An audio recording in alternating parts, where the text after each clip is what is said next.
University మంచి భవిష్యత్తు కోసం తెలుగు విద్యార్థులు ఇష్టపడే యూనివర్సిటీ. కాల్ 9059052378 9059052379.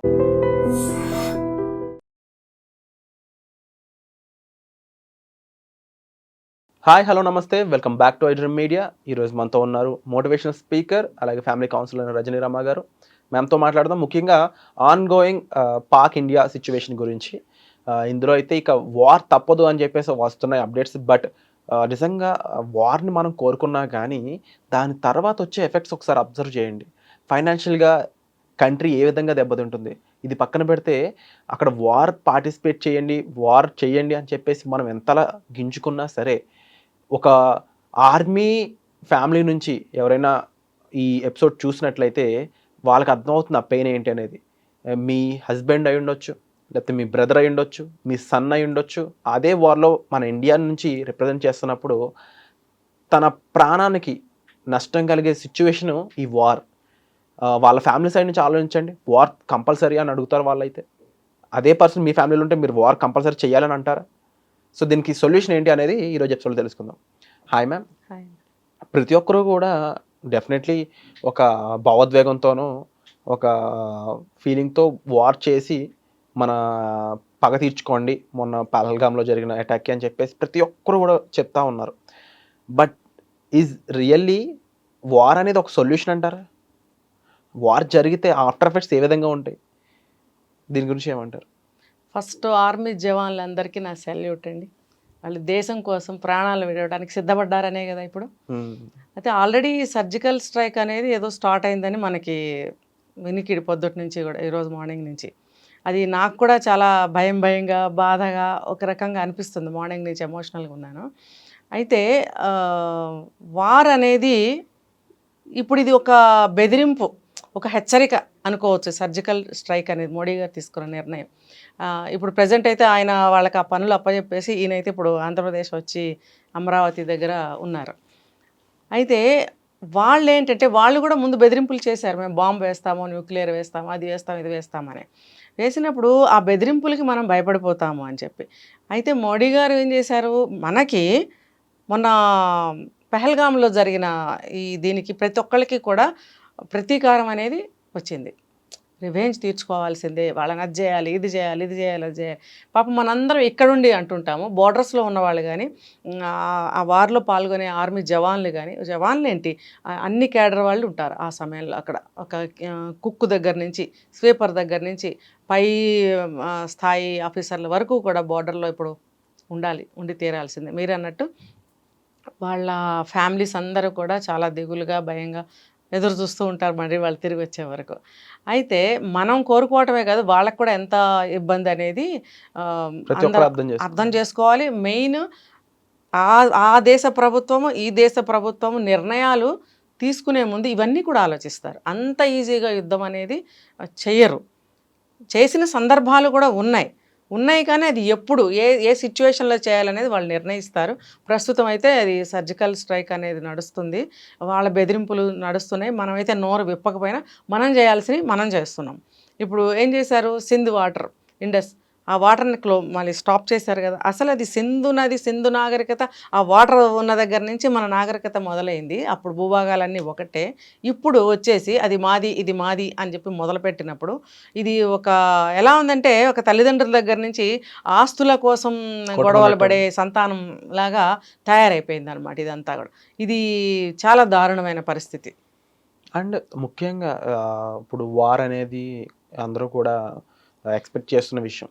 అయితే ఈ పహల్గామ్ అటాక్లో ముఖ్యంగా అబ్జర్వ్ చేసిన పాయింట్ కూడా ఏంటి అంటే, దాన్ని ఎవరైతే ఎగ్జిక్యూట్ చేశారో ఆ పర్సన్ ఎవరో కాదు అనమాట, పాకిస్తాన్ కమాండో అయిన హసీం బూసా అనే వ్యక్తి.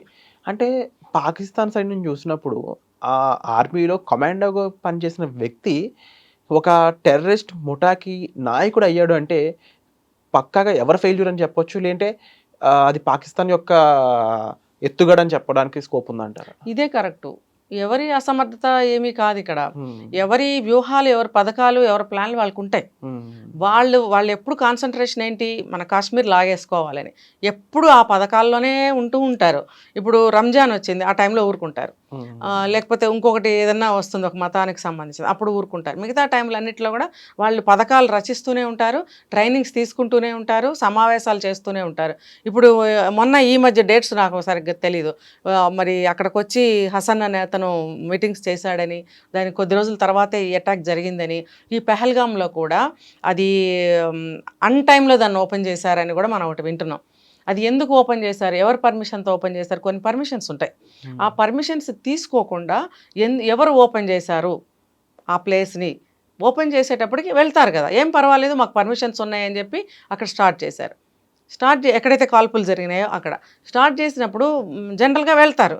ఇప్పుడు వెళ్ళిన వాళ్ళకి ఇవన్నీ తెలియదు కదా, టికెట్స్ ఉంటాయి, ఎంట్రీస్ ఉంటాయి, అవన్నీ తీసుకుంటారు, వెళ్తారు. వీళ్ళేంటి ఈ మీటింగ్స్ చేసుకుని ఈ ఫలానా రోజున ఇక్కడ మనము అటాక్ చేయాలి అని వాళ్ళ ప్లాన్లో వాళ్ళు ఉన్నారు. ఎవరి పనిలో వాళ్ళు ఉన్నారంటారు కదా, అలాగా వాళ్ళ పనిలో వాళ్ళు ఉన్నారు. వీళ్ళ అమాయకులైన మనుషులు ఏం చేశారు, చక్కగా పైకి వెళ్ళిపోయారు. అసలు నన్ను అడిగితే ఎక్కడికి పడితే అక్కడికి వెళ్తారండి. మీరు పెహల్గాం వెళ్ళారు, ఆ చుట్టుపక్కల అన్నీ చూసుకోండి, ఇంకా ఎక్కడికో పైకి ఎందుకండి? ఎంత పైకి వెళ్ళినా మీకు కనిపించేది హిమాలయాలు, ఆ చెట్లు, ఆ వాగులు, సుందరంగా ఉంటుంది, చల్లగా ఉంటుంది, ఆహ్లాదంగా ఉంటుంది. ఇక్కడ నుంచి మీరు అది చూడలేరా? దాని పైకి వెళ్తే మీకు ఏమైనా కనిపిస్తుందా? అంటే మరోపక్క ఇప్పుడు అదొక విజిటింగ్ ప్లేస్, డెఫినెట్లీ కాదనలేము. వీళ్ళు సరిహద్దు దాటి వెళ్ళే ఇలా సిచ్యువేషన్స్ ఉన్నప్పుడు అక్కడ సైన్ బోర్డ్స్ కానీ లేకపోతే ఆర్మీ జనరల్స్ లేదంటే అట్లీస్ట్ ఆర్మీ పర్సన్స్ ఉండడం అనేది ఒక సెక్యూరిటీ కూడా లేరు, కంపల్సరీ. బట్ అది లేకపోవడం ఎవరి బాధ్యత? అదంతా ప్లాన్ లో ఒక భాగం. బాధ్యత అంటే మన ఇండియన్ గవర్నమెంట్ కూడా చూసుకోవాలి. అది ఒకటే జరిగిన పొరపాటుకి మోడీ గారు కూడా ఫీల్ అయ్యారు, క్షమాపణ చెప్పుకున్నట్టుగా ఉన్నారు. అదొక్కటే మనకి ఫెయిల్ అయ్యామని ఒప్పుకున్నారు. అయితే ఆ అవకాశాన్ని వాళ్ళు ఎంత బాగా ఉపయోగించుకున్నారో చూసారా? మరి ఇది అన్ఎక్స్పెక్టెడ్గా ఎవ్వరు ఊహించని విధంగా చేశారు. అయితే మనం ఎప్పుడు ఊహలోనే ఉండాలనేది ఇది మనకి తెలియచెప్తుంది అనమాట. మనకు అక్కడ ఎటువంటి పర్మిషన్స్ లేనప్పుడు మన గవర్నమెంట్ కూడా ఒప్పుకోకూడదు. వాళ్ళు అనగానే వీళ్ళు కూడా సరే అన్నారు. అది మనం జరిగిన పొరపాటు అనమాట.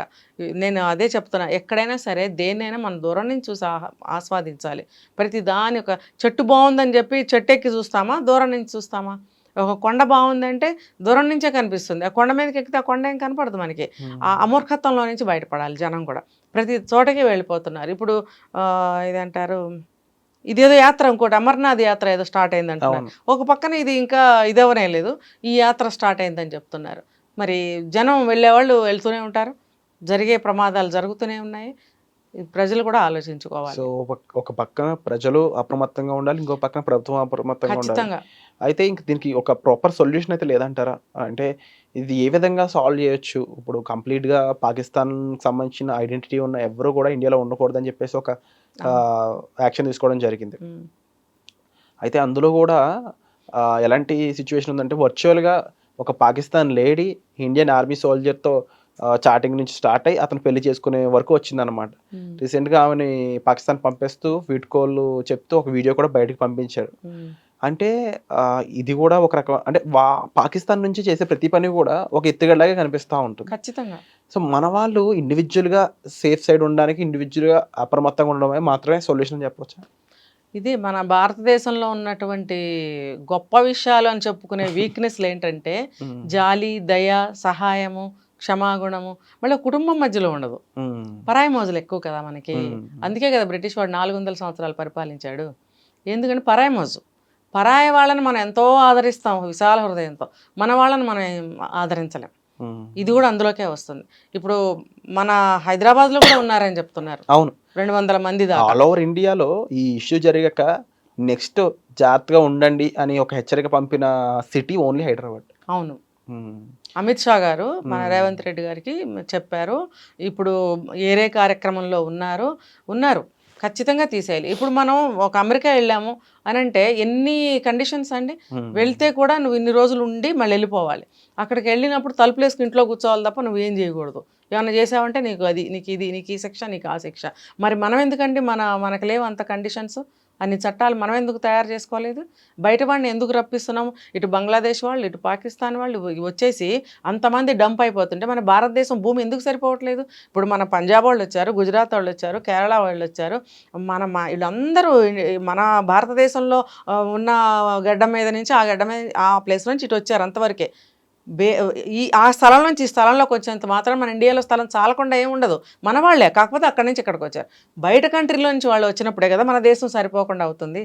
కోర్స్ మన జనాభా పెరిగితే అది అది పక్కన పెడదాం, అది అది సాధారణంగా జరిగేదే, అది సహజం. బయట వాళ్ళు కూడా వచ్చినప్పుడు మన ప్లేస్ మనకు సరిపోతుందా? అసలు ఎందుకు ఎలా చేస్తున్నారు? బంగ్లాదేశ్ సైడ్ నుంచి ఎంతోమంది వచ్చారు, అమ్మాయిలను అక్రమంగా రవాణా చేసి ఇక్కడ వెధవ చేస్తున్నారని ఒక పక్కన నడుస్తుంది. మరి అలాగే పాకిస్తాన్ నుంచి ఎన్నో వందల వేల మంది ప్రతి స్టేట్లోనే వచ్చి డంప్ అయి ఉన్నారు. ఇంకా పెళ్ళిళ్ళు చేసుకోవడం, ఆడవాళ్ళు వచ్చి ఇక్కడ వాళ్ళని పెళ్లి చేసుకోవడం ఏంటండి ఇది? మళ్ళీ మతాలు మార్చుకున్నావు అంటారు. మతం మార్చుకుని నువ్వు ఇక్కడికి వచ్చి మా వాళ్ళని నువ్వు ఎందుకు పెళ్లి చేసుకోవాలి? నువ్వు మతం మార్చుకుంటే మాకేంటి? నీ లోపల ఉన్న మా అభిప్రాయాలు అవన్నీ మారిపోతాయా? నువ్వు ఏ పని మీద వచ్చావో మాకేం తెలుసు? ఇప్పుడు అదే ఆ కేసు మీదే ఒక ఆవిడని వెనక్కి పంపిస్తున్నారు. మళ్ళీ వచ్చి ఇక్కడికి వచ్చి 4 పిల్లలతో మళ్ళీ ఇక్కడ ఇతనితో ఇంకో బిడ్డను, కానీ నేను ఇక్కడ అమ్మాయిని నేను మతం మార్చుకున్నానంటే సరిపోతుందా? మరి అసలు నేను ఆవిడ ఇండియాలో అడుగుపెట్టినప్పుడు నాకు బండరయ్యాను నేను. 4 పిల్లల తల్లి భర్తను వదిలేసి అంత తేలిగ్గా వీసాలన్నీ తీసుకొని ఇక్కడికి ఎలా వచ్చింది అసలు? ఎవరి పర్మిషన్ లేకుండా, ఎవరికి తెలియకుండా ఒక స్త్రీ 4 పిల్లలతో ఒక్కటే వచ్చేసిందంటే పని పారిపోయి వచ్చింది అనుకోవచ్చు. 4 పిల్లల్ని తీసుకుని వచ్చిందంటే ఏ ప్లాన్ లేకుండా ఉందా? అది ఒక న్యాచురాలిటీ కోసం వచ్చిందా 4 పిల్లల్ని తీసుకుని? ఇదంతా కూడా మరి ఆవిడ కూడా ఇన్ఫార్మర్ అయి ఉండొచ్చు అని నాకు అప్పుడు అనుమానం వచ్చింది. కానీ జనమందరూ బ్రహ్మరథం పట్టడం, వాళ్ళ చుట్టాల్లో కలుపుకోవడము, ఆవిడ బిడ్డ తల్లి అవ్వడం, మళ్ళీ బొట్లు పెట్టుకోవడం, డ్యాన్సులు చేయడం, ఇవన్నీ ఏంటంటే అందరికీ ఒక మనమ్మాయలాగా ఫీల్ అవుతున్నారు. ఇంకా కూడా అనుమానం అనేది ఎవరు పెట్టుకోవాలి? ఇలాంటి వాళ్ళు చాలామంది ఉన్నారనేది నేను చూసాను న్యూస్. ఇదందరూ కూడా ఎందుకు యాక్సెప్ట్ చేస్తున్నారు? ఇప్పుడు నేను చెప్పేది ఏంటంటే, మనం ఇక్కడ ఉన్నాం కాబట్టి హైదరాబాద్లో మన తెలుగు రాష్ట్రాల వాళ్ళకి నేను చెప్పేది ఏంటంటే, ఏ కొత్త మనిషిని మీరు అలౌ చేయకండి, స్నేహం చేయకండి, ఇంట్లోకి రానివ్వకండి, వాళ్ళు చెప్పేది ఏది నమ్మకండి, వాళ్ళు ఏది అడిగినా ఇవ్వకండి, వాళ్ళతో ఎక్కడికి వెళ్ళకండి, వాళ్ళకి ఏదైనా కష్టం వచ్చింది, ప్రమాదం వచ్చేసిందని ఇంట్లోకి వచ్చినా షెల్టర్ ఇవ్వకండి తెలియని వాళ్ళకి. ఎందుకంటే ఇది జాగ్రత్త తీసుకోవాల్సిన సమయం. ఇది లైఫ్ లాంగ్ తీసుకోవాల్సిన జాగ్రత్తల్లో ఒకటని చెప్పడం ఖచ్చితంగానండి, ఖచ్చితంగా. మ్యామ్, ఇక వార్ అనేది జరిగినట్లయితే ఆఫ్టర్ ఎఫెక్ట్స్ ఏ విధంగా ఉండే ఛాన్సెస్ ఉంటాయి? దానివల్ల నష్టపోయేది ఎక్కువ ఎవరంటారు? నిజంగా వార్ అనేది జరిగితే ఈసారి నిజమైన వారే జరుగుతుంది. ఆ వారు అంటే వచ్చిన న్యూస్ని బట్టి నేను చెప్తున్నా, ఇంకా పాకిస్తాన్ మిగలదు అనేదే చెప్తున్నారు. ఏంటంటే వార్ అంటే వారే కదా, వార్ అంటే ఊరికి అటు ఇటు నుంచి ఇలా అనుకోవడం కాదు కదా, ఏమైనా జరగచ్చు. ఇప్పుడు ఒకటి విన్నాం, న్యూక్లియర్ బాంబ్స్ వేస్తారా అంటే, అది వేస్తే ఎంత డేంజర్ అవుతుంది అనేది అందరికీ తెలుసు.